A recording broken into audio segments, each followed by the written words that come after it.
There's what you learn in the history books. Then there's the truth. Decades of evidence, tons of theories. Did a lone gunman take out our beloved president, or did the government have a more sinister plot?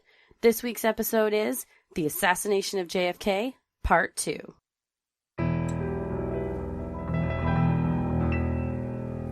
A bump in the night, your heart fills with dread. Probably a murderer who wants you dead. It could be a ghost, a demon, or worse. Perhaps you're the victim of a witch's curse. It's hopeless, you're doomed. You'd call a priest if you could. You'd rather just listen to Sinisterhood.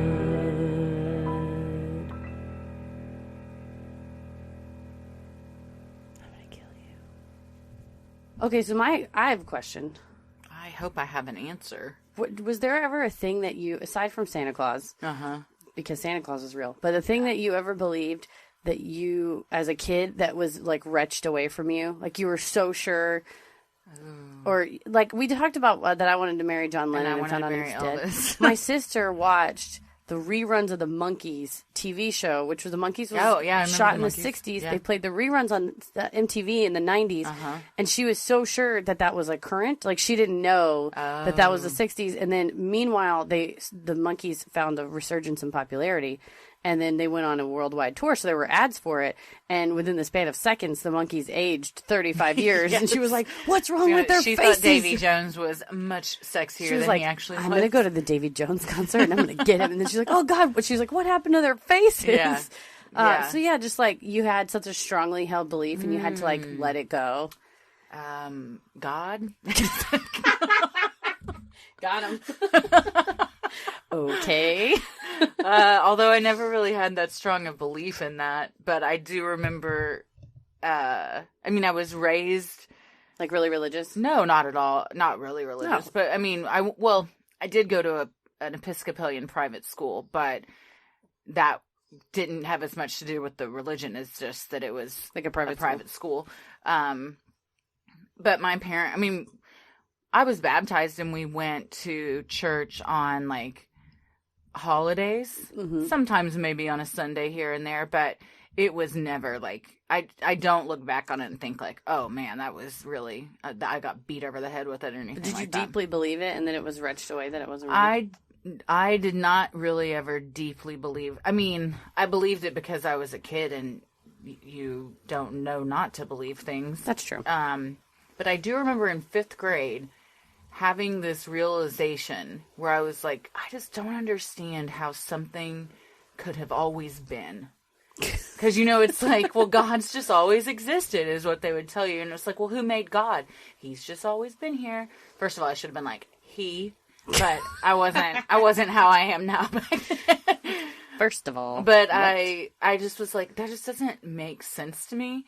And then, like, throughout high school, it wasn't like a thing. In college is when I was like, oh, okay, I think this is what I am. Like, I didn't ever know, like, what agnostic coming or to terms atheist. with it. Yeah.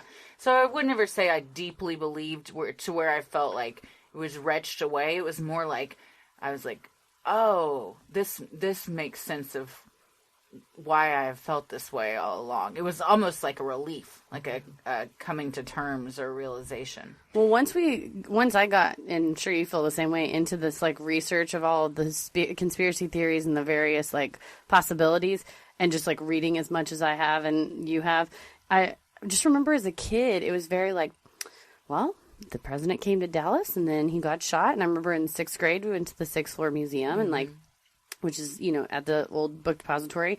And we just, like, walked through it, and it just is what it is. And they're like, that's what happened. Okay, get back on the bus. Have your sandwich. We're going back.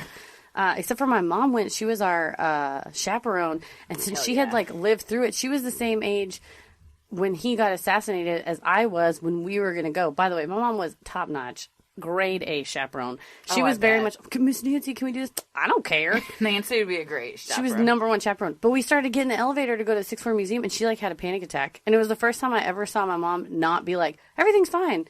I was like, Because she flashed back to that day when it happened? She just like got really upset, and she was just like, we all like hoped and we like really believed in him, and then this happened, and oh my God, she was just like, I can't go up there, like I can't see it, I don't want to be up there, and so she stayed downstairs, and like the school went up there. I thought you were going to say y'all got in the elevator and she pulled the emergency stop and was like, all right, kids, now here's what really happened. LBJ did it.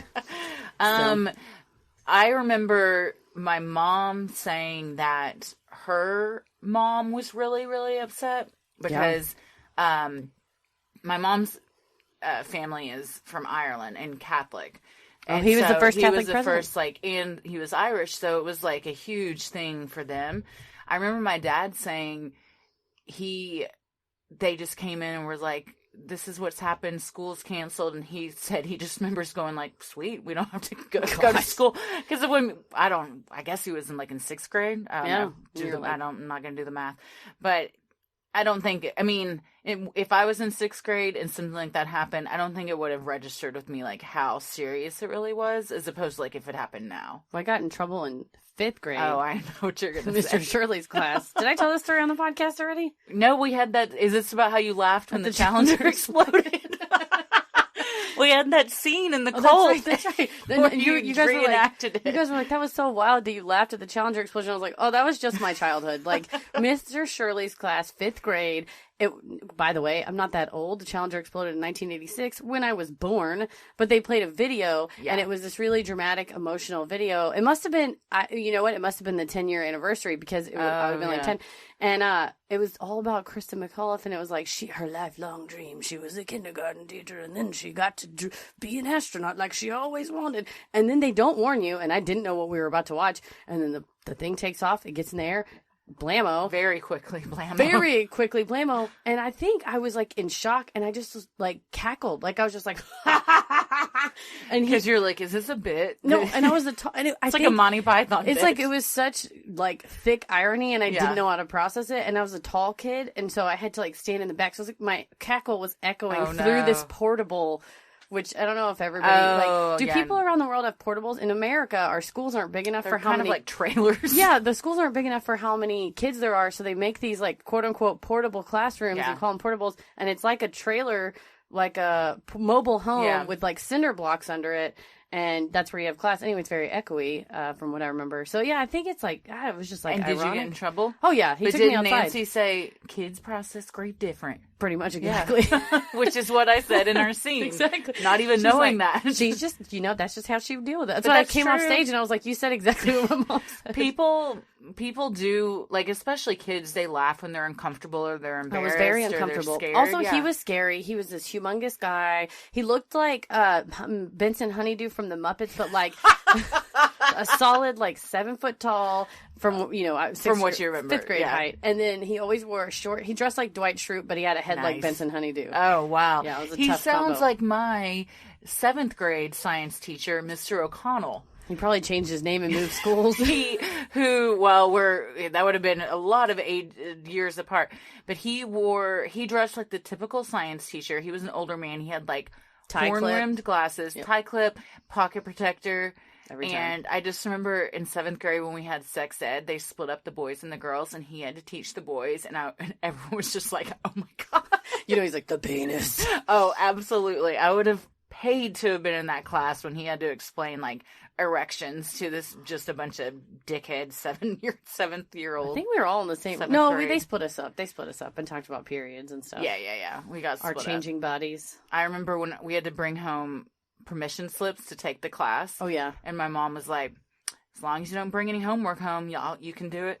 That was her sassy. Her little sassy. My mom, I gave her the permission slip, and she's like, "Do you want to do this?" And I was like, "Yes, I do." You're like, I have some questions. Learning nothing at home. I love you guys, but we don't talk about that. Did you have the talk? Hell no. You never got the talk? No. When I started my period, I think I told this story on the podcast. She just came in and was like, "This is that's here's a tampon." And you're like, "How the hell do I put this in?" You had to look at the instructions. It's those instructions that are you got to have like a fucking NASA degree to be able to interpret what that means. Terrible.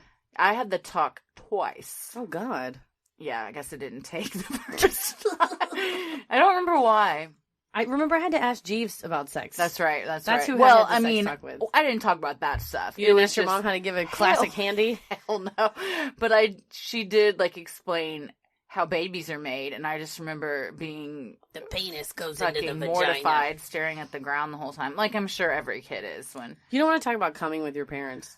I don't want to talk about anything like that with my parents. Nope. But I do want Ella to feel like it's not a big deal if she has a question. Yeah. Or that things are like off limits and stuff. And we call like stuff by its name. Oh, really? Like real names? Well, I mean, right now she's too young to understand. But I plan on calling it like vagina. Yeah. And, well, I'll probably say butthole. I probably won't say anus. Instead of like your hoo-ha or your lady mound or something. Oh, God. Don't ever call a baby's vagina their lady mound. No. Oh, man. Speaking of mounds and knolls. There Nice. you go. That Slick. might be the slickest segue we've had in 26 episodes. Today, we are discussing the second part of our JFK assassination. November F. Kennedy. Yes, it's almost over. I know. It's the last one. I'm Christy. I'm Heather. And Thursday, Thanksgiving Day, marked the 55th anniversary of the assassination of John F. Kennedy in our dear hometown of Dallas. And, there was a parade, as there usually is, with the reenactment. If you guys aren't from Dallas, I'm just kidding. We don't know. Oh, man. I was just thinking how insane that would be if we did something like that. I wanted to go down to the grassy knoll to see if there was anything going on, but it was Thanksgiving. And no, you got to eat that turkey and take that nap. And Ella took her first steps. Congratulations. She hasn't done it since. If you would think about if we would have taken her to the grassy knoll that day, that's where she would have had her first That would have steps. been fantastic. So good. She just walked down the grassy knoll. She was like, that's where the shooter was. Yeah. Her first words, too. Oh, man. She says hi now. Hi. Hi. She's a smart baby. She is very She knows smart. that Lee Harvey Oswald didn't act alone. Hell no. Speaking of Thanksgiving, Hell guys, yes. I mean, no, he didn't act alone is what I meant. I got into a little bit of a tiff with my cousin. Uh-oh. Because we were talking about this, and she's like, well, me and my husband just went to the Sixth Floor Museum, and it was so nice. I was like, well, I hope you enjoyed your propaganda tour. And she kind of made a face, and she's like, well, Lee Harvey Oswald definitely did it. I said, oh, mm-mm. And she goes, is this the one that can't make the mashed potatoes? no, it's a different cousin. Thanks for friending her out, though. And, no, this is my awesome and very smart cousin who just has been, unfortunately, indoctrinated by the Sixth Floor Museum. Gosh. And she kind of looked at me like I was dumb. I'm not going to lie. And I was like, well, I read several books, and I have looked at a lot of videos on YouTube, and it wasn't helping my case. It made me sound more crazy. And she just finally was like, okay, well, all right. Okay, well, can somebody pass the cranberry sauce? Pass the pea salad. I ate so much pea salad. And I took so much home. Mm-hmm. Well, speaking of people that think there was more to the story than just Oswald, you should tell her that 62% of Americans think that there is more to the story than it just being Oswald. A vast majority. Which is pretty insane that we still don't really know what happened after all this time. So we're going to get into the theories today. There are many, many, many theories. Some are crazier than others. We aren't going to be able to talk about all of them, but these are the more popular ones, and several of them make a lot of sense. Especially the last one we're going to talk about. Yeah, there is a last one that is 100% the most likely thing that's happened. We'll save the best for last. Yeah. So here's the official version, what they want us to believe, that the Warren Commission released. So a week after JFK's assassination, newly appointed President Lyndon B. Johnson created the Warren Commission, named after its chairman, Supreme Court Justice Earl Warren. The purpose of the committee was to investigate the assassination. 10 months later, they presented their findings in the official statement that Lee Harvey Oswald and Jack Ruby had acted alone. The problem with the Warren Commission is that it was filled with people that either already didn't like JFK or didn't agree with his policies, like Arlen Specter, who famously just asked like 180-word hypothetical question that like painted the page. Like, say for instance, first of all, Arlen Specter is a shitty person and a racist and just was subsequently a senator for a really long time. Additionally, LBJ, as head of the Senate, as a vice president, you're head of the Senate, he had files on all the senators. So he hand chose all these people to be on the Warren Commission and then basically like had all the dirt. He knew if they were cheating. He knew if they were gay, like J. Edgar Hoover. He knew. So he could blackmail them, essentially. Yes. And then later on, the people like Gerald Ford became president eventually. So it's one of those where if you do the right thing, you'll be rewarded. Yeah, if you scratch my back, I'll scratch yours. Exactly. Well, also posited by the Warren Commission was that both JFK and Governor Connally were hit by a single bullet, which entered JFK's upper back, exited his throat, then struck Connally, breaking a rib, shattering his wrist, and then finally lodging in his thigh. The Warren Commission called this the single bullet theory, but it has since been renamed by conspiracy theorists as the magic bullet theory because of how this would be nearly scientifically impossible. The more likely scenario is that there was more than one shooter, but to try and dissuade people from believing that, the government came up with the single bullet theory. And the other issue is the entrance and the exit wounds. And so eventually the autopsy, you see the neck wound, which was described by like 8 doctors at Parkland in multiple interviews on the record testimony as being a small entrance wound on his throat. Like he was shot like directly like in your voice box. Was later in the photos like enlarged. And the doctors, when they were shown the photos later, were like, that hole is way bigger. And Could it have been from the tracheotomy? They did the tracheotomy, and the guy that did the tracheotomy said, I made a 5 to 7 centimeter incision, and it was like 9 to 10 centimeters, this hole. And he said it looked like someone shoved their fingers in there and like made it bigger. To make it look like a And bigger the same bullet. with his head is that when you see the pictures later from the Bethesda hospital or any of the photos or the artistic renderings, his head's like basically intact. His right occipital lobe, described by all the doctors at Parkland, were like, it's exploded, like it was gone. If you see the Zapruder film, they're like, it's heads up if you haven't watched it. It is graphic, but his fucking head is exploded. It's exploded, and so that was it. Is that it came, through the front and then exploded the back of his head, among many theories. Many, yes. Well, critics of the Warren Commission, as we mentioned, point to the fact that Allen Dulles, former head of the CIA, was a member of the committee, causing a huge conflict of interest. Not to mention a lot of other CIA members are on this committee. And the CIA don't like JFK, and JFK don't like the CIA. They were not friends. In 1976, after the Watergate scandal created concern and paranoia around the country, and the Zapruder film was released to the public for people to draw their own conclusions for the first time, the House of Representatives voted to establish a select committee on assassinations to reinvestigate the murder and hopefully put minds at ease. They also investigated MLK's assassination. Oh, I'm sure they were unbiased. Yeah. Especially if they're like, excuse me, person who did a crime, why don't you investigate and let us know who did it? It's like, well, I can tell you who it wasn't. Me. Exactly. Right here. Like the Warren Commission, the House Select Committee said they found no evidence of Soviet, Cuban, or CIA involvement. However, unlike the Warren Commission, they did conclude that there was probably, in quotes, a conspiracy involving a second gunman at the grassy knoll. However, they did not expand upon this theory. Let's use all of our resources to investigate. You know what? Nah, never mind. We're all right. There's probably someone else. There's probably someone who I don't know, but there was what probably happened to that boat on the ocean? It probably exploded. It's fine. What happened to JFK? There's probably someone else. Probably exploded. Do you know who it was? Someone. It's okay. A person. The second gunman theory was discredited by many, but the damage had been done, and the door to conspiracy theories was pushed wide open. In a 2013 Gallup poll, 62% of Americans believed there was a broader plot to kill the president that went beyond Oswald being a lone shooter. You know what you always hear is 50% of people have below average intelligence, but here, 62% of people sound pretty smart. So even dumb people are smart enough to know this was a cover-up. Yes. I'm not saying Oswald wasn't there. We'll get into all that. Yes, I do think he was there. He did not act alone. Oh, 100% he was there. Yeah, I mean, obviously he was. Yeah, I mean, he got snatched up, and there's photos of him. But so, to piggyback on the second gunman, maybe even 3 gunmen theory, we come to the grassy knoll. So as the first bullet made contact with JFK, the motorcade was passing in front of a grassy knoll on the north side of Elm Street. Many witnesses believed they heard the shot originate from behind this area, and some claimed to have seen a puff of smoke rise up over the fence. When the Dallas police searched this area, they found 3 hobos in a railroad car. It's what we call stereotype junction. Yes.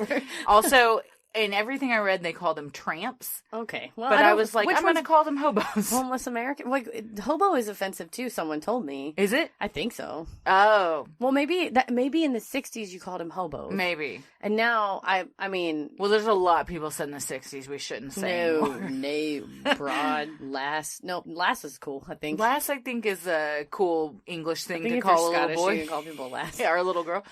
Yeah, so I don't know what you would call them. Well, when you think of hobo, an image comes to mind.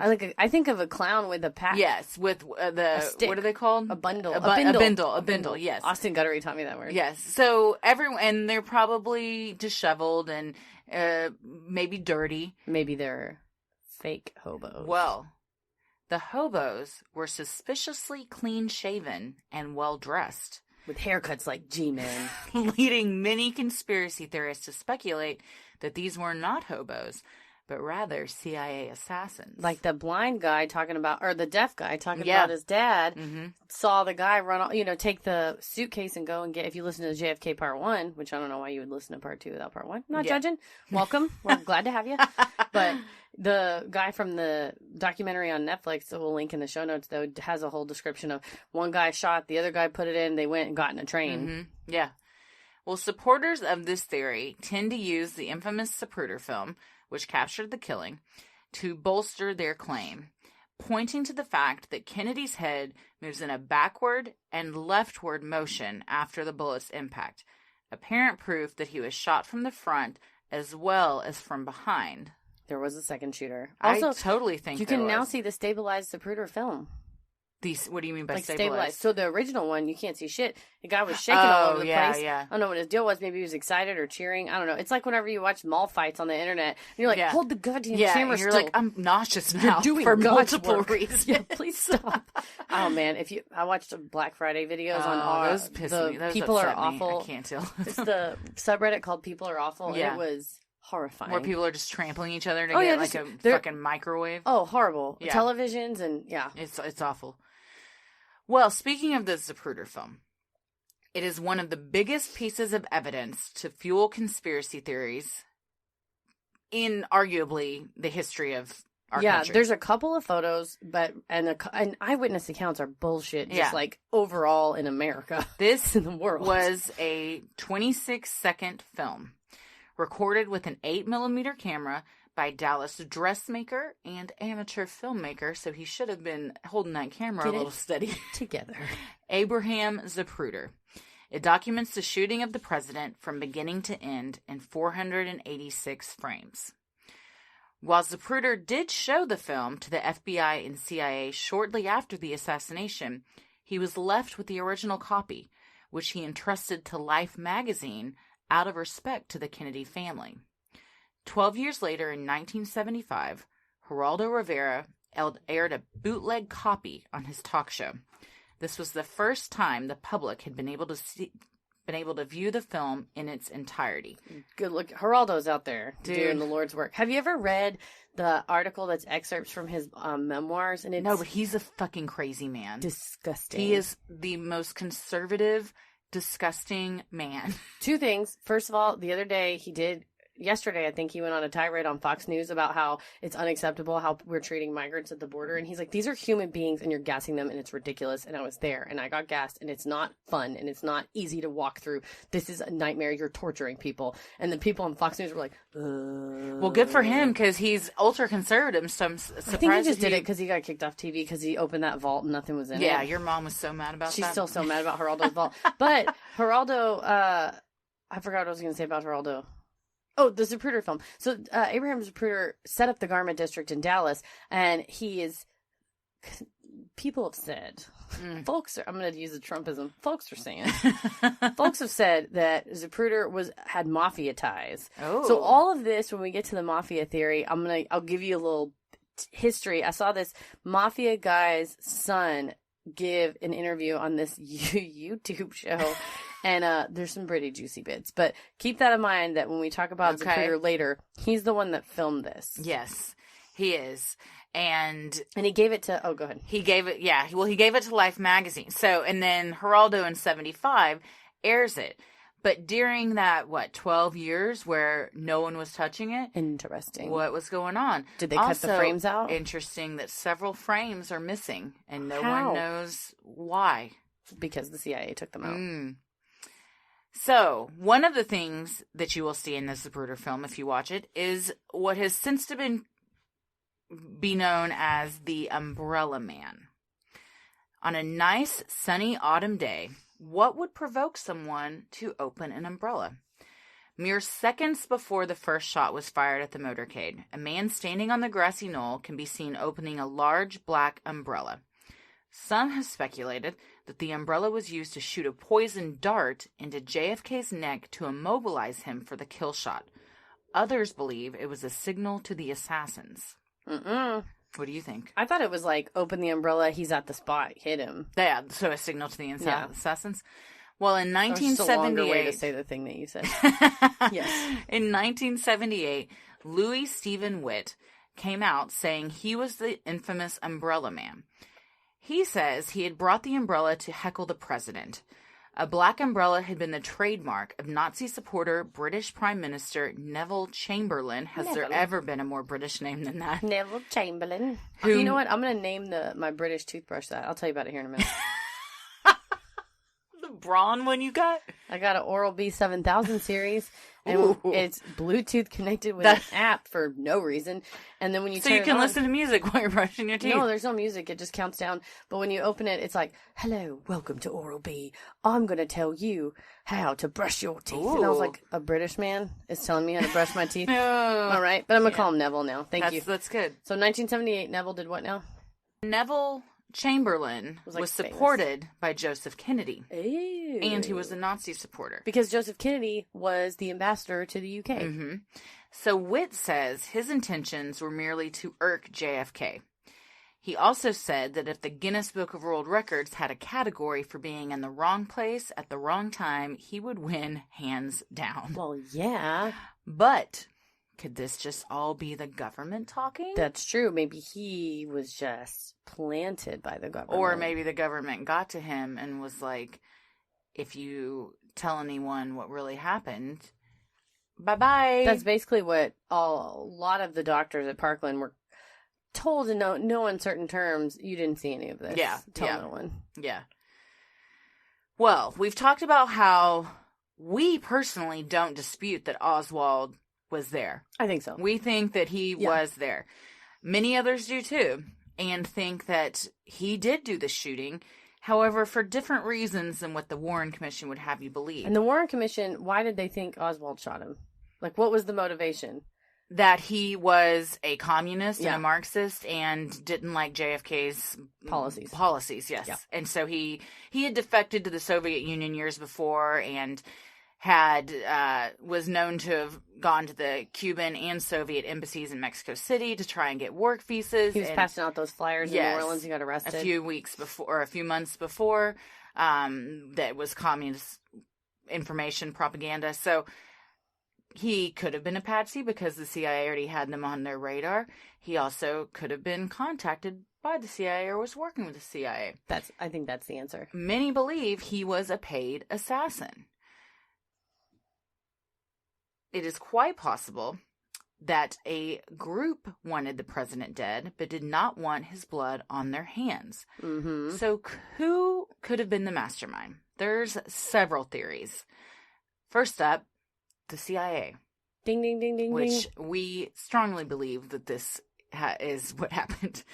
For the following reasons. So JFK had said he wanted to, quote, splinter the CIA into 1,000 pieces and scatter it to the winds, which is actually quite beautiful. Very poetic. It was well known the CIA had been trying to assassinate Fidel Castro for a while, and JFK was tired of the antics. There was also a rumor that one of the hobos found on the train was E. Howard Hunt, a former CIA operative who had been involved in the Bay of Pigs. And again, Allen Dulles, former head of the CIA, had been appointed to the Warren Commission by LBJ. You know, also, I think the CIA at this time was working in concert with the FBI on a lot of things, a lot of operations. And J. Edgar Hoover hated Bobby Kennedy and he hated JFK because basically Hoover had that post for a long time. JFK comes along and is like, we're going to do whatever we want. You know who's going to be Attorney General, bitch? My brother. Yeah. And so basically Bobby and John can do whatever they want and they didn't have to run anything by Hoover. And Hoover was well known as being like a control freak and he wanted to be in charge and he didn't want anyone to question his authority. So as someone in charge of the FBI would be. Yeah. Yes. So there's a lot of reasons why JFK would have had a target on him from the CIA, and they would have wanted him out of there. Definitely. Dave Perry, a world-renowned JFK expert who happens to live in Dallas, says the assassination being a CIA cover-up is the most interesting of all the theories because it's the only one he can't debunk. Well, and it would make sense because JFK was not beloved by the government, by the cabinet and the staff. Like they kept LBJ on the road a lot that year, and JFK was kind of running the White House like a brothel and like a party pad. The CIA was very there's a lot of nepotism going on. Yeah, and the CIA super hated that. And the Kennedys were a super powerful family with tons of money. Plus, John and Bobby were both having an affair with Marilyn Monroe. The CIA was worried that they were giving secrets. They were partying with, like, the Rat Pack. Like, who knows what they were talking about? I'm like, here's the thing. You get enough drinking drugs and you just start flapping those gums. You know, tell them what comes out. What they're saying. But apparently, another side conspiracy theory, is that the CIA detained Marilyn Monroe and gave her like a truth serum to try to get her to spill what she knew, and because of the many prescription drugs she was already personally on, that like she died. So they inevitably killed her? Accidentally overdosed and killed Marilyn Monroe, and just was like, oh, it must have been a drug overdose. Well, back then too, the CIA was using LSD as like a truth serum. I mean, the whole MK Ultra and everything. And another theory too is that they were giving it to Oswald. Yeah. Well, and that's Sirhan. Sirhan, to this day, the assassin of Robert F. Kennedy, is like, I have no idea what I did. Like, he's like, I remember waking up that morning, and I remember being arrested. That's all I remember. And they said people think that he was drugged and then basically like indoctrinated or whatever. Not indoctrinated, but like trained to be like basically a Zoolander style, kill the Malaysian prime minister. That is really interesting because Jack Ruby claimed that he suffered from psychomotor epilepsy. Yeah. So he basically says he blacked out during when he shot him and that he doesn't remember any of it. Yeah. So that's kind of what Sirhan is saying too. Yeah, same thing. Could also have been LSD related with Ruby. Yeah. Very interesting. Yeah. Well, the mafia. Which I think they're tied together. I don't think these are the mafia two separate. And the CIA were in bed together. I have a lot on this. Sure, they probably still are. So another powerful organization that could have had Oswald in their pocket was the mafia. Robert Kennedy, the U.S. Attorney General at the time, was leading his anti-mafia crusade and turning up the heat on organized crime, which had led to an increase in the number of prosecutions of senior mafia figures. He also wanted to eradicate mob influence over the Teamsters Union. My godmother was married to a Teamster, and he had all brothers who were all Teamsters. And when I was a kid, my mom used to say, I know a Teamster who will kill you for a pack of cigarettes. That was like her catchphrase. But like each of them died in a horrible, tragic way. I don't think it was a conspiracy. I just think they made poor life choices. Yeah. But like, you know. Just like the Kennedys. One of them died underneath a portable. Oh, shit. He was sniffing right guard. He was huffing. How old was he? Like 30s. He was huffing men's deodorant underneath the portable building. Oh, I didn't know that could get you high. Well, it can get you high. Like the spray, the spray. Yeah, oh, so it's just the CO2 that you're inhaling, I guess? Wow. Well, Frank Regano, an attorney who represented Teamsters president Jimmy Hoffa, wrote a book in 1994 in which he alleged that Hoffa asked mob bosses Santos Traficante and Carlos Marcello to arrange JFK's assassination. Regano also claimed that in 1987, a dying Traficante confessed to having a role in the president's killing and expressed his regrets, saying, "We should have killed Bobby, instead. Oh, damn. So, deathbed confession. Well, Possible deathbed confession. Trafficante is a great name. Yeah, these are great Italian mob names. The mob being involved is one of the more plausible theories for who killed JFK. Even House Select Committee counsel G. Robert Blakey said in 1979, I think the mob did it. Okay, so this is back to the YouTube show. Yes. The YouTube guy show. So Jack O'Halloran is the guy who's being interviewed, and his Great dad, Irish name. Yeah, oh yeah, his dad was in the mafia. So he said that his dad was in town to try out for the Dallas Cowboys. Oh. And he went to a party that was hosted at the owner, I think his name was Murchison, who was the owner of the Dallas Cowboys at the time. Despite belief, Jerry Jones did not always own the Dallas Cowboys. Always. Just like God, he hasn't always existed. Exactly. And at that party, Ford was there, Nixon was there, H.W. Bush was there, Johnson was there, and J. Edgar Hoover was there, according to O'Halloran. So it's like and then at the time, basically there was like a convention at the Sheraton to go to, but it was actually like a cover to get all these people in the same place. And then at some point in the night, his dad said that all the important guys all went in a separate room together. Like, to have a meeting. I guess to be secret like, meeting. Go time. And then his theory was that Joe Kennedy was on board with the assassination because the mafia had given significant money to... Joe Kennedy was in the pocket of the mafia, like, since the 1920s. And he was... Because he used them to run, if you listen to our Kennedy family curse, he used them to run bootleg alcohol from Canada during Prohibition. And... He also would do anything to further his children's careers. That's true. Whether it be... JFK's or his other son or whatever it might take. No, it's true. And so he basically felt guilty and thought that they kind of owed it to the mafia. And also because JFK was super sickly, he had syphilis and Addison's disease, that Joe was like, well, I'd rather him go out this way like a hero than like get all sickly. And then... The fact that he would think, I owe this to the mafia. You owe your kid's life. Ugh. And then this is where it's one of those where like tinfoil hat time, where like the conspiracies go super deep. So the mafia was also involved in shipbuilding, and also they controlled like all the ports and all the unions. And so they wanted the U.S. to be involved in overseas wars because it meant that they could build more ships. Sure. And it meant that they would all have more jobs and things like that. So Lee Harvey Oswald wasn't in the mafia. He was a CIA operative though. And that's like in the documents that were released decades later. So that's not a conspiracy theory. Like Lee Harvey Oswald worked with the CIA. He was an operative. He had a safe man like he would call and like check in with and all that. So the mafia though was used by the government for many purposes. Still is. Oh, it's still... Well, and you look at... We can do an episode of Iran-Contra and things like that, where they just said, okay, we need this done. We can't really be seen doing it, but wink, wink, we'll look the other way. And Bobby and Jack Kennedy were like, we're going to arrest the mafia. And the mafia's like, dude, we've been doing all these favors for you, CIA, and we're about to get arrested. So I think they need to put an end to it. Maybe. Or was it the KGB? It's always... You never expect the KGB. Knock, knock, who's there? Were they seeking revenge for the 1962 Cuban Missile Crisis? Maybe. Oswald was a known communist and, like we mentioned, had defected to the Soviet Union for several years, which could have allowed him to make KGB connections. My only problem with this was that he moved to the Soviet Union thinking that communism was great, and it's well documented that when he got back, he was like, you guys want to know something? Communism sucks dicks.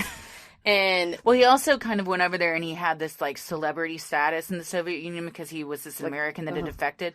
And then once that wore off, he was just like, this fuck is lame. this. Yeah, this is lame. So he got his wife and he came back. And then that's when he started working for the CIA. And since it was well known that he had defected to Russia, the CIA was like, okay, go pass out these flyers, go infiltrate these communists. So it appeared. Or was he a double agent? And he was really working for the KGB. Maybe. I don't know.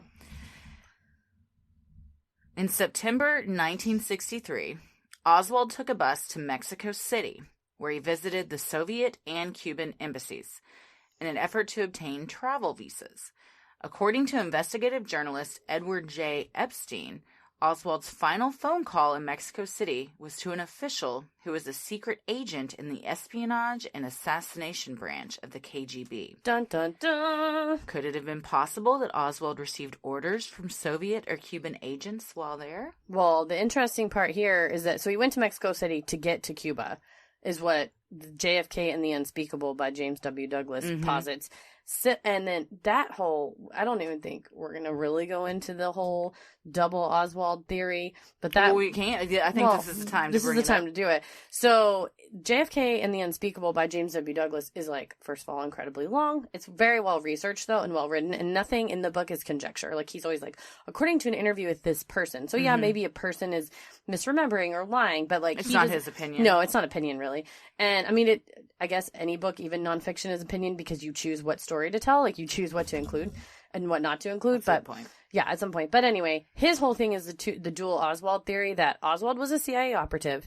He was fully complicit in the assassination. He knew that he was going to be a part of it, but he didn't know that he was the fall guy. He didn't know that he was going to be arrested. And so at this time that he was in Mexico City, there was like Oswald that we talked about, like fake Oswald, was in Dallas and was behaving insanely. Yeah. Like, he went to a car dealership and was like yelling at the car guy, talking about like... Just so people remember him. And people are like, oh, Lee Harvey Oswald was here. In September 1963, Lee Harvey Oswald came to my Chevy dealership and yelled at me. Made a huge or came scene. to my suit shop. Another one that came to and was like, this is a good looking suit to shoot the president in. And the guy's like, what? You like a 32 waist? Yeah. Like, it was just like really bizarre, erratic behavior.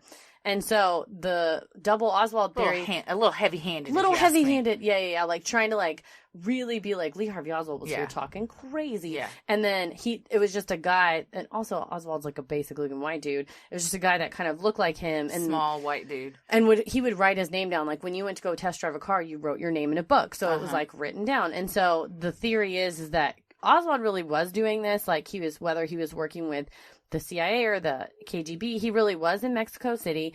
And then meanwhile, the CIA knew he was there. So then they had Oswald and Oswald running around Dallas acting a fool. So then that way, whenever he came back in November of 1963 and they were going to, then they told Oswald, here's your, like, order a gun. You're going to shoot the president out this window, or you're going to, be part of this. Then later on, when Oswald was caught, he makes this comment where he's like, oh no, now everyone's going to know my name. They're all going to know who I am. And then it was shortly thereafter that he had the interview where he was like, I'm a patsy. And he started yelling because he was fully complicit. I'm not, like I said, at no point will I tell you I don't think Oswald was there. Yeah. I'll even concede that he probably shot out the window. I don't know that maybe he even hit the president, but I don't think it was the final kill or the only kill shot. But I definitely think that he was, like, screwed over by the CIA. Like, he was willing to work with them, and then they were like, all right, this guy was, like, been seen. He's been arrested for delivering communist literature. He's been seen, trying to go to Cuba. Look how crazy he is. And that's, the government wanted a reason to get into a fight with Russia. Yeah. Man, tinfoil hat McKinney. After the fall of the Soviet Union, the KGB's files on Oswald, turned over to President Bill Clinton by then Russian President Boris Yeltsin, actually revealed that the Soviet spy agency had decided against recruiting Oswald. The Soviets thought Oswald was mentally unstable and unreliable, and even harbored suspicions that he might be a CIA spy. How unstable do you have to be for the KGB to be like, nah? Real unstable. Nope. Pass. Hard pass from the KGB. But what documents weren't turned over? That's true. Maybe they had a full file. This is the magic of conspiracy theories, because you can have, like, proof and evidence, and you're like, but what if that was fake? Yeah. That's just how I live everything in my life. So could one be working for the KGB and the CIA, and both the KGB and CIA know about it? Or would you know about it? You would have to be doing... So, like... It's like... I'm going to once again relate this to Survivor. It's like when you've got two alliances going on, but the one alliance doesn't know you're in the other alliance. That's what I was going to say. You just want to get with the one that's going to take you to the final three. What is that show with Jennifer Garner called? Alias. It's like Alias, yeah. Yeah, it's like... The CIA would know, okay, you're a CIA operative. We're going to send you to Russia, and you're going to tell them that, you're just here because you hate America. Just like Survivor. And you're going to show up, and then the KGB's like, would you like to join the KGB? And he's like, hell yeah, I would. I hate America. It sucks. Or he goes, you know what? I got sent here by the CIA because they wanted me to infiltrate you. And the KGB's like, would you like to kill your president? That was very French KGB accent. But you know what I mean? So then, but then you wouldn't go back to, or you could, then you're double crossing. You go back to the U.S. and you're like, the KGB asked me to turn my back on you. And they gave me these files or these directives. So you better have an immunity idol. Somebody's voting your ass off. This is just like Survivor. You know who voted his ass off? The CIA. They sure when they had did. Jack Ruby shoot him in the guts on TV. Yep. Well, here's another person that could have possibly been paying Oswald to take care of JFK. And I think there's some weight to this, as disturbing as this might be the most disturbing of them all. I struggle with this theory a lot emotionally. But LBJ. Some believe that LBJ's desire to move up from vice president to president, as most vice presidents have the desire to do, was so strong that he was willing to do the unthinkable. I will say, like, what a weird job that you have to look at someone every day and you're like, if you die, I get a fucking sweet promotion. That job. I will say, I never felt like Joe Biden felt like that. I always felt like Joe Biden's like, you're the best president and I love you and we're best friends. They were great. They were besties. They still are. But and LBJ and JFK were the very opposite of besties. They hated each other for one another. No, and they had very different policies and just beliefs. Oh, definitely. And JFK wanted to extract everyone from Vietnam and not have any American involvement. And LBJ was like, full steam ahead. Let's send them. Someone also pointed out that it's in the Douglas book. He said John F. Kennedy was killed and then 50,000 American troops were killed in Vietnam. So it's like, think about what we talked about with Ted Kennedy, where like you saved lives by being alive. Like in this case, like so many people were lost because, but you know, I don't know. What if there's nuclear war? Again, butterfly effect. It's he true. also was pretty confident that when the re-election was coming up, JFK was going to drop him. Oh, you think so? Mm-hmm. Yeah. I do think so. So that was on his mind too. Well, I think they put LBJ on the ticket because JFK was Catholic. He was young. He was a Yankee. And like to win Texas and win the South, they needed LBJ and they needed all the money from the oil men in addition to the mafia money. And then we talked about it in the last episode. Once he got into office, Kennedy's like, you know, it'd be a rad place to take taxes from. All those oil men. And they're like, you son of a bitch. Well, you mentioned this party earlier. Yes. So Madeline Brown, a woman that claimed to have had an affair with Vice President Johnson. That's no accounting for taste. Yeah. Oh, said she was at this party that you were talking about. Why don't you reach around and put your hand in my bunghole? I'm not saying that LBJ was in a butt play, but we won't know. No, but we're not saying he wasn't. We never know. Well, she says she was at this party the night before the assassination. Again, ex-Vice President Richard Nixon was there, FBI Director J. Edgar Hoover, and she claims LBJ. Yes, and so does the mafia kid said he was there. Well, she claims that LBJ leaned over and whispered in her ear, after tomorrow, those Kennedys will never embarrass me again. That's no threat. That's a promise. Oh, shit, my knife fell out of my pocket. Hang on, let me pick it up. Oh, man, these pants are tied around my balls. my bunghole. Need a little more space on my bunghole. Well, we mentioned Dave Perry earlier, the world-renowned JFK expert. He says Brown is a, quote, crackpot. That's rude. I love that word. That's a very rude. Somebody a crackpot, though. Yeah. And that he says, according to his research, there is no way LBJ could have been at this party. He posits that the assumptions made about LBJ stem from Texans that thought he was a crook and created this friction after JFK was killed, that Johnson wanted Kennedy out so he could be president. My godmother, who was married to the Teamster whose family all died. What a. I mean, all of our families. That should be that's true. But Lillian, she'd always go, JFK killed Kennedy. Mm-hmm. Or not JFK, LBJ killed Kennedy. Yeah. LBJ killed Kennedy. I don't think she's 100% wrong. So those in support of this theory think Texas oilmen who feared JFK would end the oil depletion allowance and subsequently their generous tax break could have influenced Johnson to have the president assassinated in Johnson's own hometown. A 2003 Gallup poll indicated that nearly 20% of Americans suspected Lyndon B. Johnson of being involved in the assassination of Kennedy. Well, There was also a later interview with LBJ, like, I want to say like 15-ish years after it happened. Like, it wasn't, I mean, he didn't live super long, but, and in it, he was just like, I can't believe that happened. And, you know, I can't believe, like, we did that. Or he said something that indicated that, like, the government was involved. Like, we, but that he felt he really, was like, part of a bigger plan. And then he, like, felt guilty about it. And then after the interview, he was like, you have to take that out of the interview. Mm-hmm. It's in the documentary, and again, this will all be in the show notes, the documentary it's called Beyond JFK, the movie. Mm-hmm. And it was the one that was made in the 90s around that time.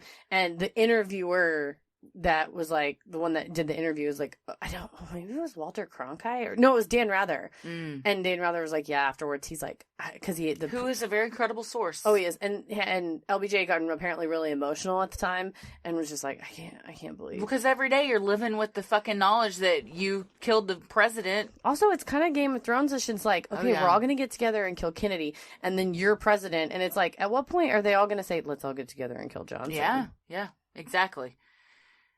Well, this next one, I feel like Heather's really going to like this one. Always. So another possible explanation for why the CIA wanted JFK dead was because of his interest in alien activity.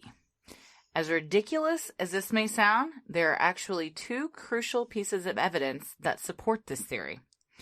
One, a letter written by JFK to the CIA in which he demands to see secret UFO files. Because if you were the president, wouldn't you? Hell, fuck yeah! That's gonna be the first thing I do when I become president. Let me see those I'm gonna see everything. Take me to Area 51. Let me see a goddamn spaceship. They'll be like, Madam President, you haven't been sworn in. Get me to goddamn Albuquerque right now.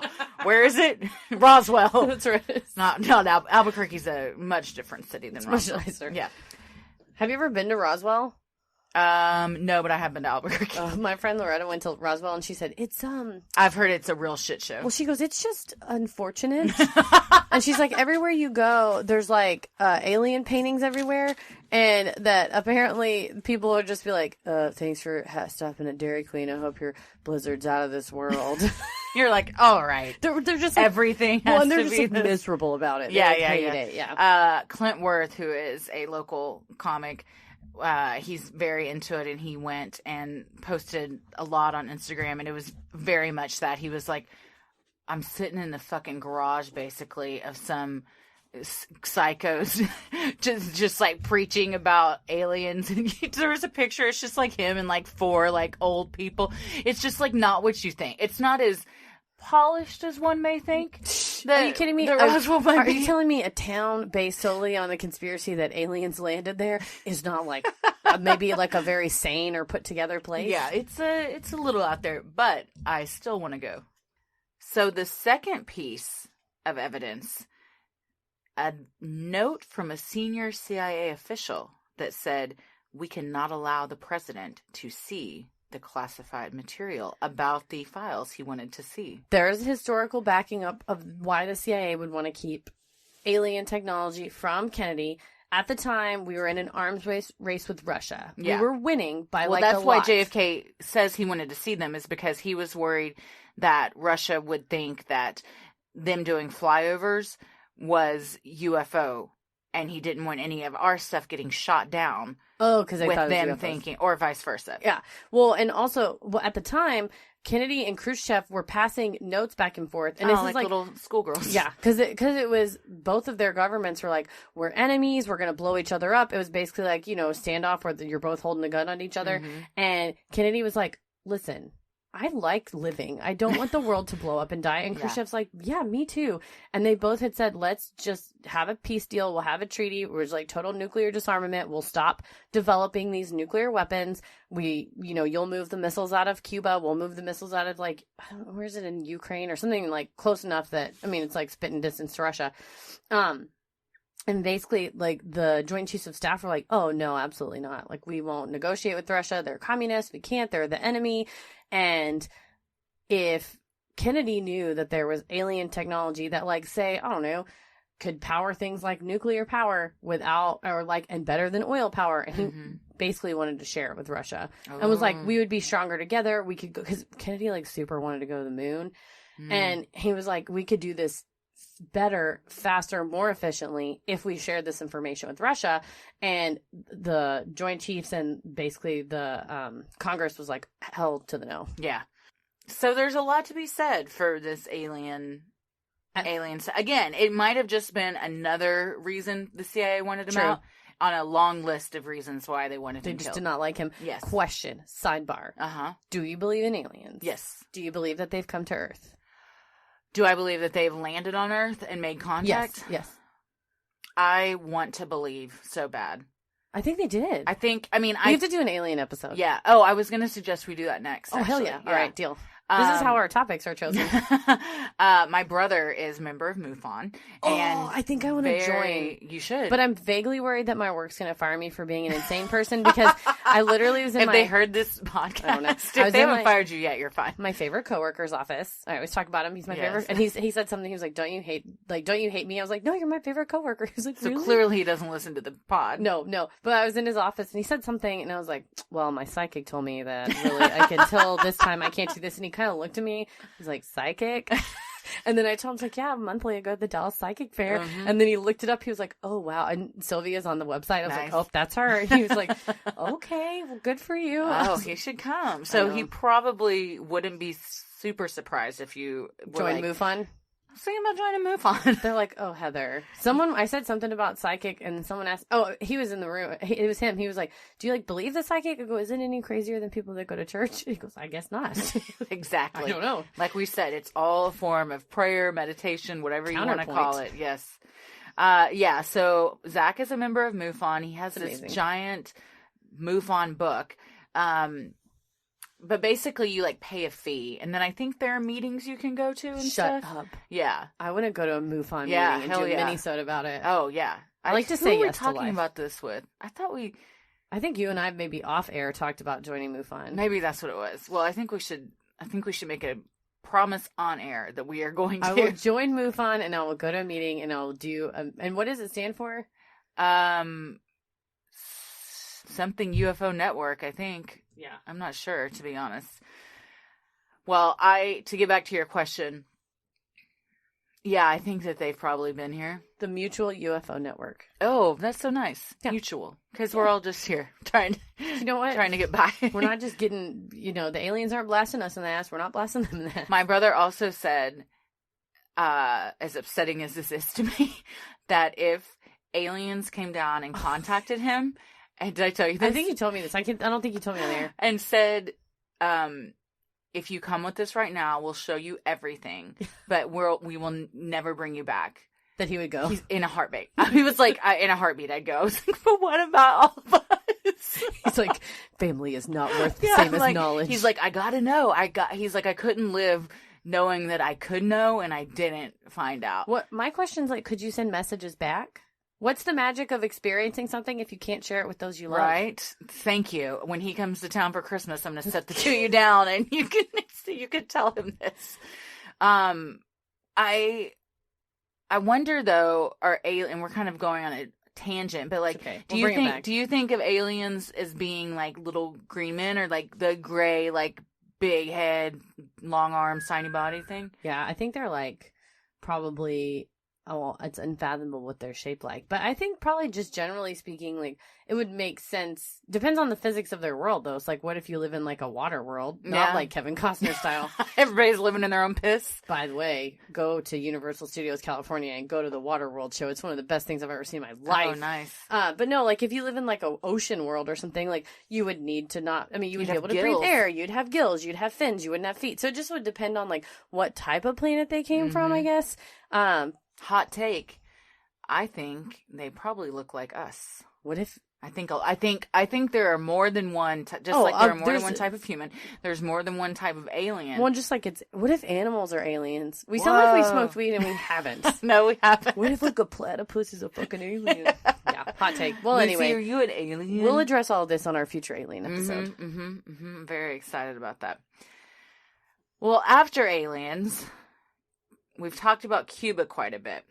Another very strong theory as to who may have been behind the assassination is Fidel Castro. Dun, dun, dun.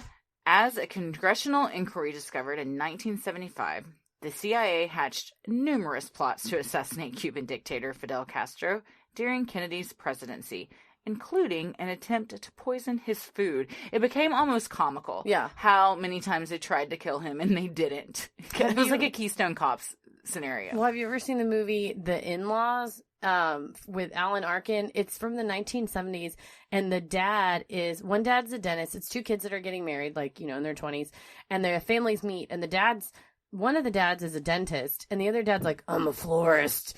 And he's like real gruff, and like he looks like a CIA agent. And the dentist is like, I don't know, I feel like he's like a G-man. And the wife's like, honey, no, you're wrong.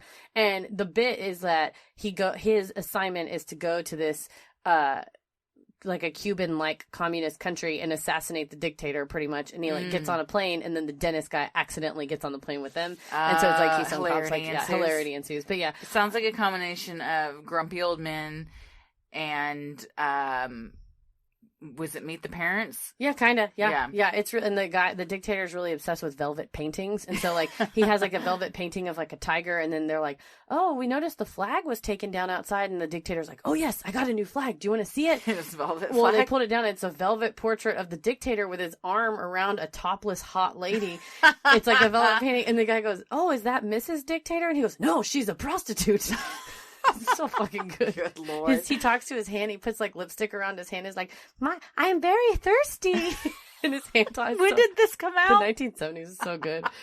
Highly recommend. I might have to watch this. If Castro was like that, I wouldn't want to kill him. He seemed like a nice guy. He was, I mean, after he fell, I think the whole world was kind of like, he's just an old man that doesn't know what he's doing. Yeah.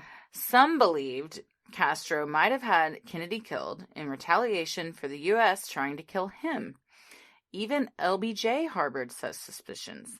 In a 1967 phone call to acting Attorney General Ramsey Clark that was secretly recorded, LBJ described a rumor he'd heard about how Castro had captured plotters against him and tortured them into revealing that they were working for the CIA. I want to tell you, some of our boys were captured. They started putting things in their bungholes, and they confessed that they work for us. Oh, my knife fell out of my pocket. Hang on. Also, wouldn't it be kind of convenient for LBJ to have Plant. this suspicion if he knew that he was the one that fucking did this? The information. Well, in 1977, when asked about it, Castro said that killing Kennedy would have been absolute insanity because the U.S. might have attacked Cuba in retaliation. That is true. But can anyone really believe Castro? Yeah, I guess not. So, apparently, Castro was sort of like, he just wanted the U.S. to stay out of Cuba. He wasn't interested in, like, taking out the president, because he's a tiny like most people, they just want us to mind our own fucking business. Yeah, I just want to be left alone. And he was like, we don't want to get blowed up. Like, we're a tiny island, and you're a huge-ass military power right 90 miles away. Y'all do you, we'll do us. Leave us alone. Well, maybe it wasn't Castro, but could it have been Cuban exiles? With the 1959 Cuban Revolution that brought Fidel Castro to power, many Cubans left Cuba to live in the United States. Many of these exiles hoped to overthrow Castro and return to Cuba. Their hopes were dashed with the failed Bay of Pigs invasion in 1961, and many blamed President Kennedy for the failure. Yep.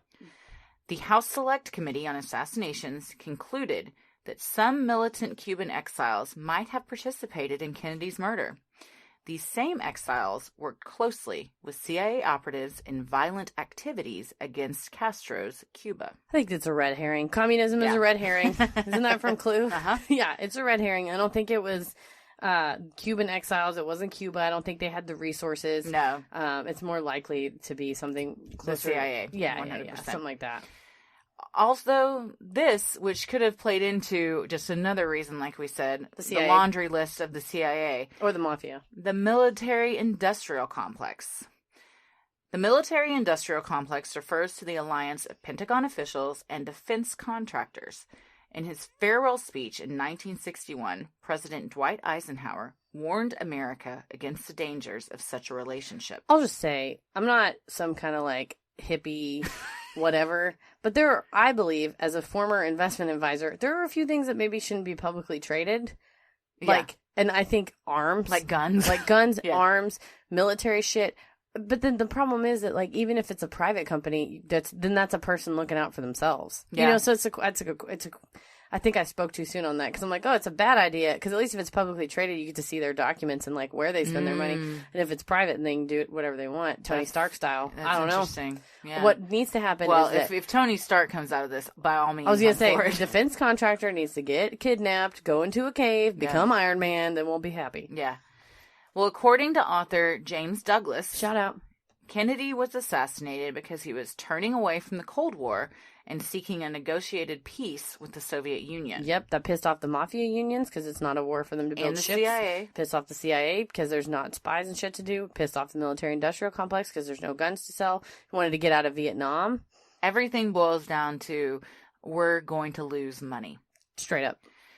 Douglas argued that this was not the kind of leadership the CIA, the Joint Chiefs of Staff, and the military-industrial complex wanted in the White House. And at the time, a book came out. I can't think of the name of it, but it was a fiction book came out that was about a young progressive president going against the Joint Chiefs of Staff recommendations. Then they stage a coup, and they kill him. And Kennedy was like, that could easily happen to me. Life imitates art. You know? Oliver Stone's JFK, very popular film, was also based around this theory. L. Fletcher Prouty, Chief of Special Operations for the Joint Chiefs of Staff under Kennedy, and the person who inspired the character Mr. X in the film, wrote that Kennedy's assassination was actually a coup d'etat. Oh, just like the book. Mm-hmm. Interesting. I think the CIA, the military-industrial complex, the mafia, were all in bed together. Yeah. So it makes sense that any of them or all of them could have contributed to having him taken out, and they're all going to benefit. Oh, yeah. So it's, again, like maybe one of them did a little bit more, but they all kind of were like in the know of what was going to happen. And when it's like, oh, the president was assassinated, now LBJ is going to be president, we're going to go to Vietnam, and the CIA did it, but the military-industrial complex is like, wink. Yeah. Thanks, buddy. Well, here's a fun one. We're going to kind of get into... Those were all kind of the... Somewhat reasonable. Some very reasonable. Here's some that are probably not the way it went down, but still fun to think about. Rafael Cruz.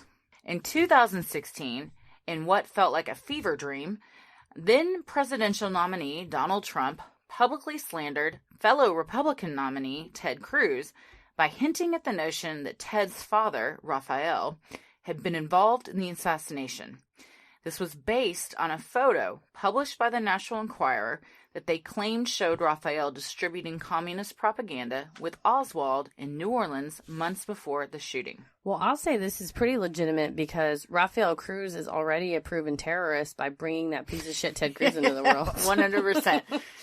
Of course, Ted went on record saying how ludicrous this was, but he is a garbage lizard person, and no one should believe anything that comes out of his mouth, so who really knows? Have you seen his trash beard that he grew? Ugh. It looks like he maybe like was drawing on a chalkboard and sneezed and a bunch of dust got on his face. Oh, like that thing when you were a kid, you used the magnets to make Dapper the beard. Dan. Dapper Dan. Dapper Dan. That's what he looks like. He looks like a Dapper Dan. He looks like an idiot. One of my other favorite things about this is, I can't remember the guy's name, but the man who owns National Enquirer. Yeah, he's friends with Trump. They're very good friends. So after this came out, Trump was like, I don't know why anybody thinks this is crazy. They're a very critically acclaimed publication, and if this had been the New York Times, they would win a Pulitzer. And these guys got OJ and John Edwards, and they know what they're doing. I'm like, shut the fuck up, man. It's like, have you ever seen the movie So I Married an Axe Murderer? Oh, yeah, I love it. Where she's like, I believe I ordered the large cappuccino.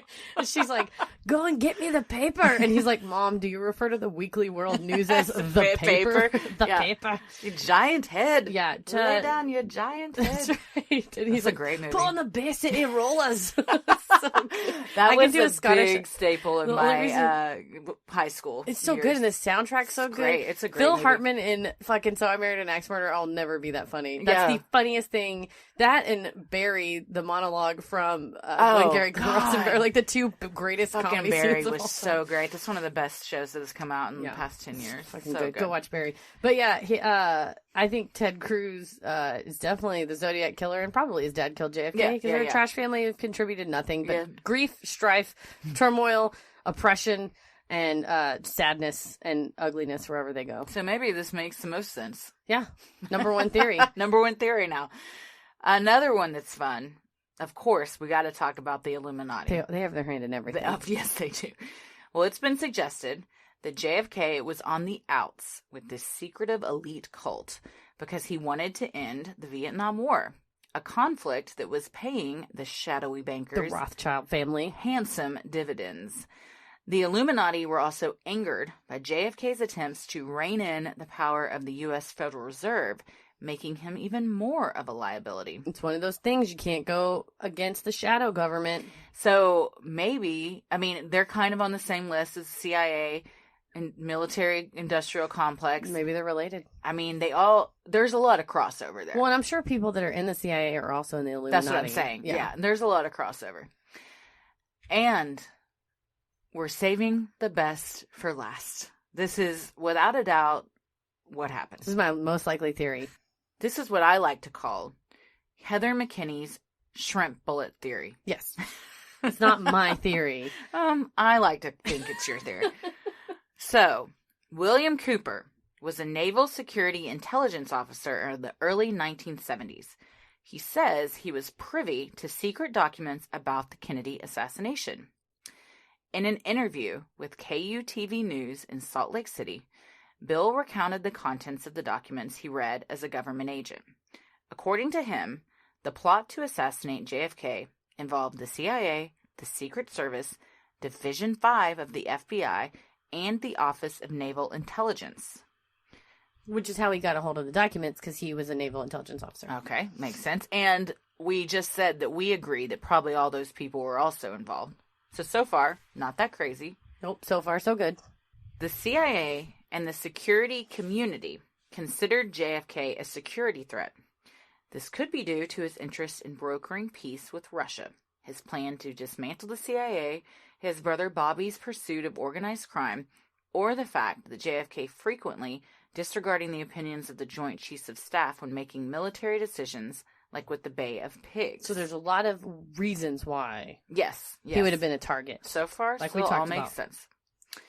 Later in life, Cooper claimed that Kennedy was killed because he was about to reveal that extraterrestrials were in the process of taking over the Earth, and here we go. Okay. All right, you grab a nice package of Reynolds aluminum foil. You want to pull out a big square piece, fold it into a triangle, make a little spot for your head. And now you're ready to go. Now you're ready to go. Bill has a video showing that William Greer, the Secret Service agent who was driving the car during the motorcade with Kennedy in it, turn around, point a pistol over his right shoulder, and shoot the president in the head. Yes. The weapon was not an ordinary pistol, but an electrically operated, gas-powered assassination pistol built especially for the CIA. Yep. There is no puff of smoke because the gun is a pneumatic, air-operated device. Yep. Now, question. Go. Is this something that actually exists, or is this his theory as to why the gun wouldn't have been smoking in the car? Well, I'll just remind you, if you've seen the movie No Country for Old Men, I have. that pneumatic weapons are a thing. And if you've ever seen the 1990s family drama Picket Fences, the only episode I remember as a kid for funsies was shooting a potato gun, shot at a car, and it wrecked and it killed the person. Golly. I'm pretty sure he shot the car. He might have shot somebody in the head. There's also, like, air rifles. That's true. Like airsoft airsoft rifle. Yeah. So the bullet, also, not an ordinary bullet. It was an exploding pellet containing shellfish toxins that then shot those into JFK's brain. This was a failsafe. In case the explosion of the pellet did not kill him, the shellfish poison would. It's a great idea. You know what? It's overkill, right? That's what you want to do. It is overkill. But also, again, is this all just this crazy man's, he's just been lying awake for way too long thinking about what may have happened? He was a naval intelligence officer in the 1970s. Let's not act like he's just some guy. Okay. Not like your quote-unquote expert calling Marion Brown a crackpot. Dave Perry. He is local. I would love to get him on the show. You know what? I apologize, sir. Please come on the show and talk about shrimp pellets. I would love for William Cooper to come on the show, too. He died in 2001. Oh, sorry. Well, rest in peace.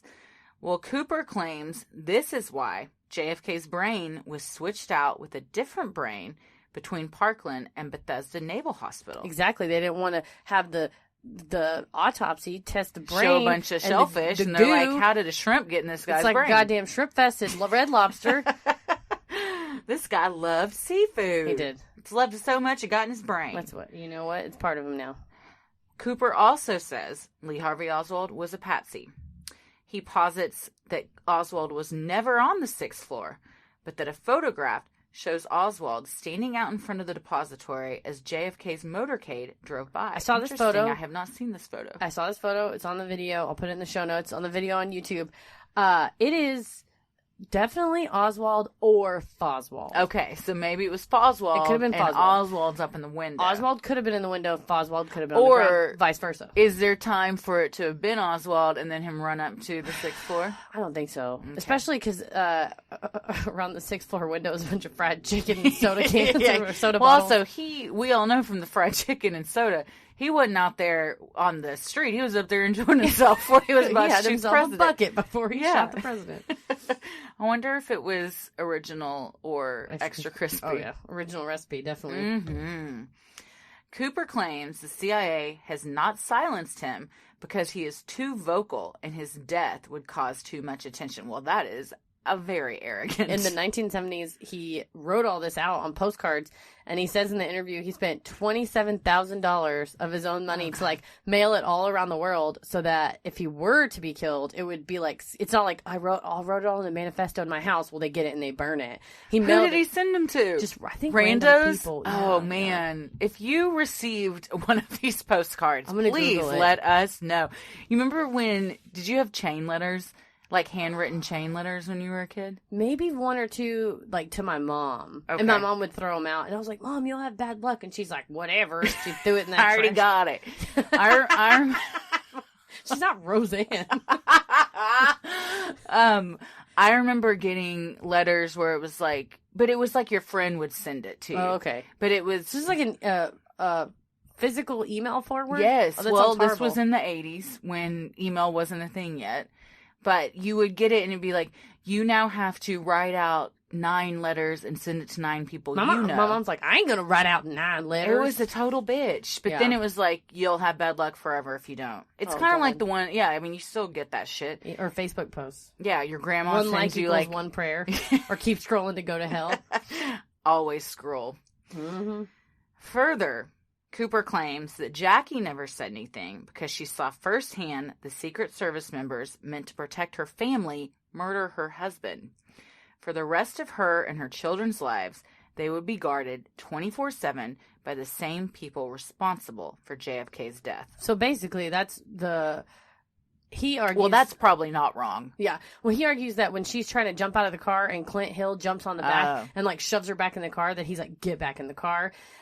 So he's saying Clint Hill was in on it too? Well, so I'm torn. So Clint Hill, I watched an interview with him, and later in his life, after he didn't revisit Dallas for something like 30 years after this. I get it. He's like, I basically think I had PTSD, and I finally talked to... Oh, hell yeah, I'm sure they all did. Yeah, he's like, I talked to a counselor, and he goes, I basically felt like I failed, and it was a super sincere interview. So the Douglas book, the JFK and the Unspeakable, basically talks about how, the stuff that happened really happened at upper levels, and that low level CIA agents or as Secret Service agents maybe didn't really know about it, or in this case there have been conspiracy theories that Clint Hill was actually in love with Jackie.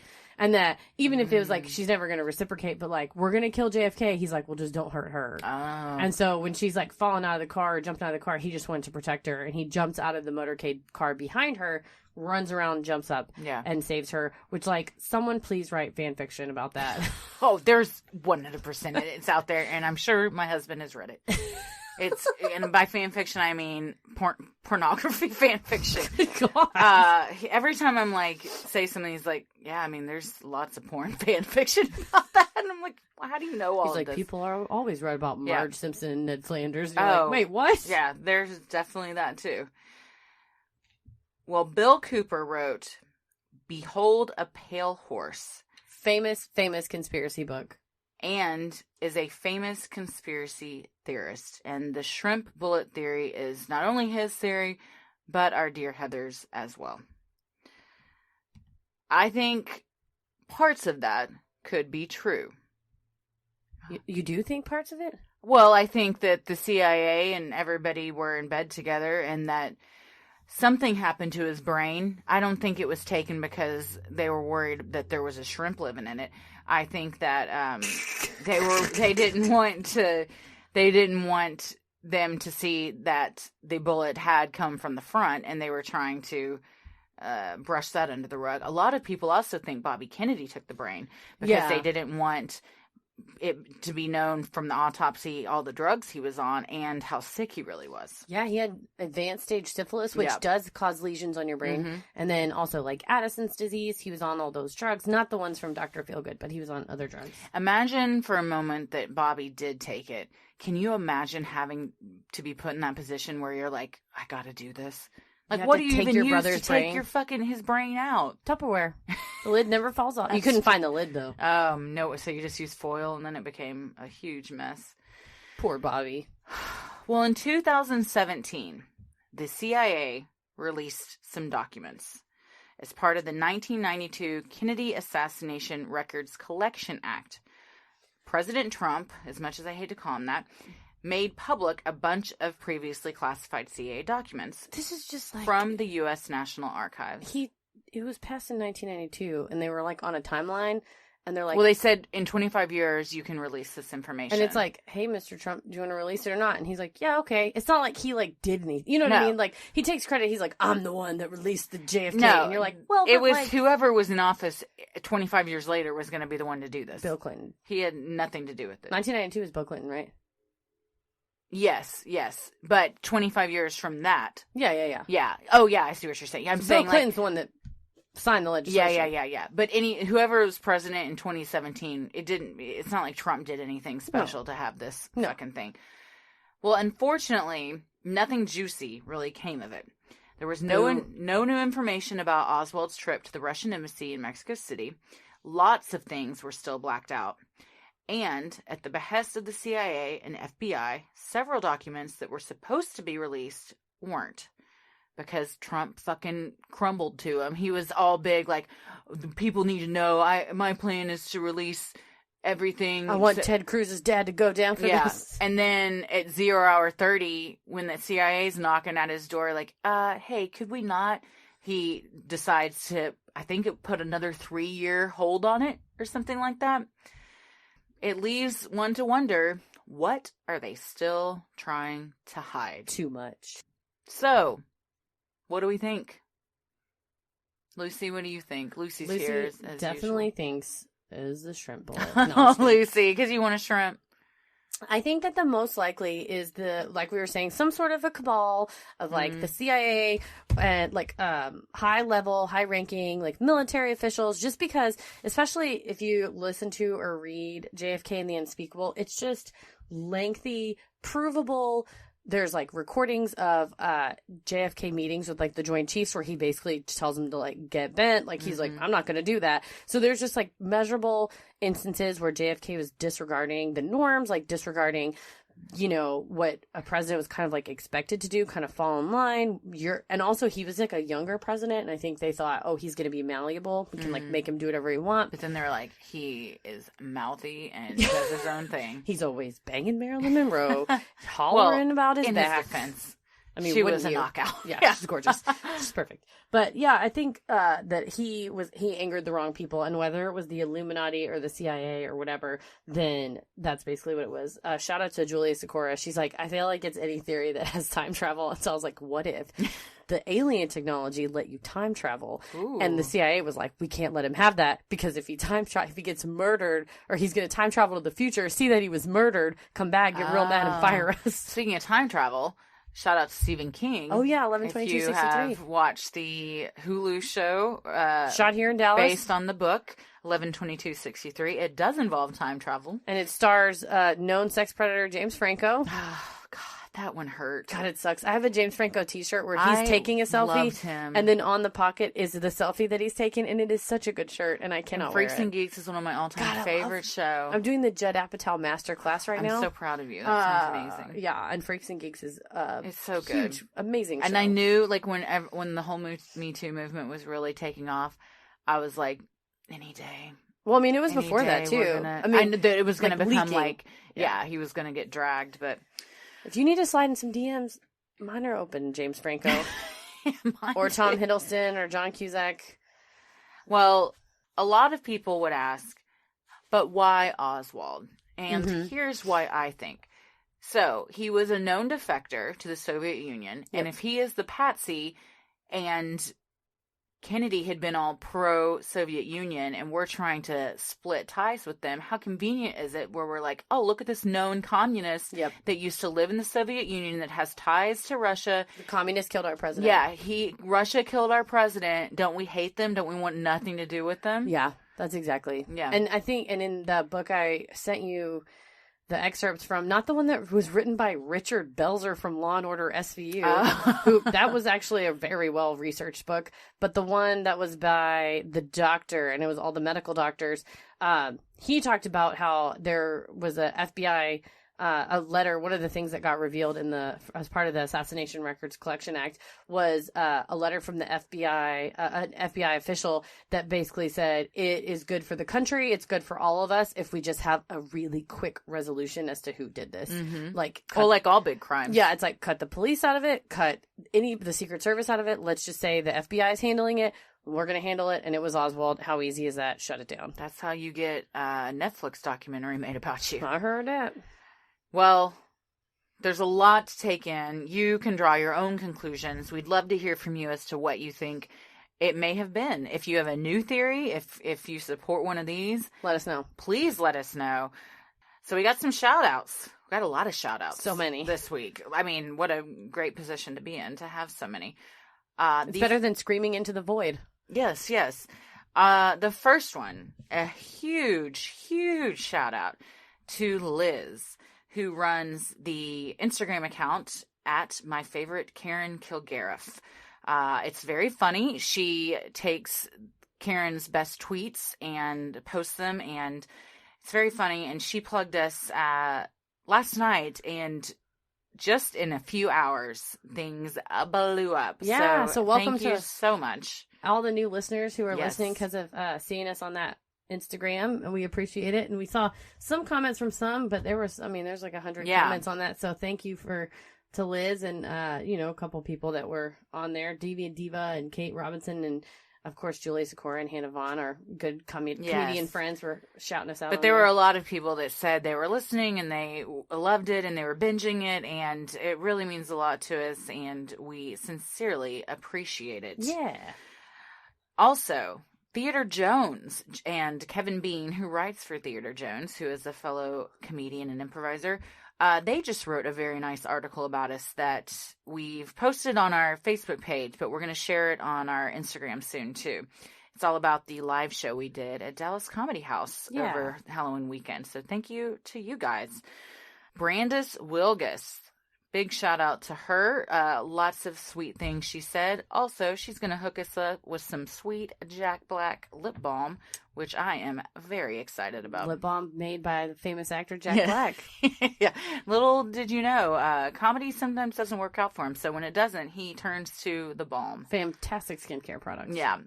Daniel Alter for some information on the follow-up to Dyatlov Pass. Oh, yeah. We are going to be doing a mini-sode to kind of give an update on some stuff that has now come to light about the Dyatlov Pass incident. So if you haven't listened to that episode, go back and check that out before our next Hear No Evil mini-sode. We have also got Doug Carvel, always a fan and such a nice guy. He emailed us a very interesting topic that I wasn't very familiar with, so I'm interested to research this. Take a deep dive. Shout out to Brandon Davidson, who is a very funny comedian, recommended us on Facebook and tagged us, so we were able to see that. Thank you. Yes. You have a very special shout-out. What's my special shout-out? Mr. Peter McNichols. That's right. I forgot about that. Shout out to Dallas native. Oh, I didn't know that. Classic, one of my all-time favorite actors. I told you, I think he's oddly attractive. First of all, oddly attractive. He's like Benedict Cumberbatch. I also feel that way when you mentioned, is it Richard Belzer? Oh, really? I feel like he's got a weird, sexy I feel like Richard Belzer is like real-life Dale Gribble, and I can't. But he also kind of looks like, a Simpsons character? No, the guy who, God damn it, the famous actor that played the Fly. Oh, Jeff Goldblum. Yeah, he kind of looks like a weird Jeff Goldblum. Jeff Goldblum. But also weirdly attractive. Very sexy. So anyways, sexy Peter McNichol. He played the Biscuit on Ally McBeal. He played the Janosch in Ghostbusters 2. Mm-hmm. He's in a ton of stuff. Anyway, we mentioned him on Twitter, and he liked our tweet, our Sinisterhood tweet, or my tweet about Sinisterhood. That's amazing. And you know what? And you had a little back and forth with last him. summer. I think I just tweeted like, "You're a really good actor, and I like you." And he was just like, "This was a really nice message." What a nice, genuine person. You got to go and follow Peter McNichol on Twitter. The content is top notch. It's not like self promotion. He'll just like post like he posted. He's like post like weird old like postcards that are like paintings from like the 1940s, but that are like thematic to what's like either going on in the world or like. If it's fall, like he's like, here's some postcards that are, Norman Rockwell paintings about fall. It's just very good, high quality content, pure, genuine. Biscuit, never let us down. Love you, Peter. Hashtag. That's what shout out to Peter Tommy McNichol. calls Ella. Oh, Biscuit. Aw. So follow Peter McNichol and my favorite Karen Kilgariff, Theodore Jones, and us. Yeah, definitely. And if you like us, all of our new listeners, please let us know. The best thing you can do to help us grow is to like, review, and subscribe on like iTunes, Spotify, Podbean, wherever you listen to. Let other people know. It really helps us out. And also it's even more helpful if you tell a friend or multiple friends, much like my favorite Karen Kilgariff did, that you like us. Yeah. It means a lot to us, and it just like helps us get more exposure again, so we're not shouting into the void. Yes. And if you want to follow us, you can on Instagram and Twitter at Sinisterhood Pod, and you can like us on Facebook at Sinisterhood. Heather, where can they find you? Find me on Instagram at Heather VS The World. Don't make fun of me.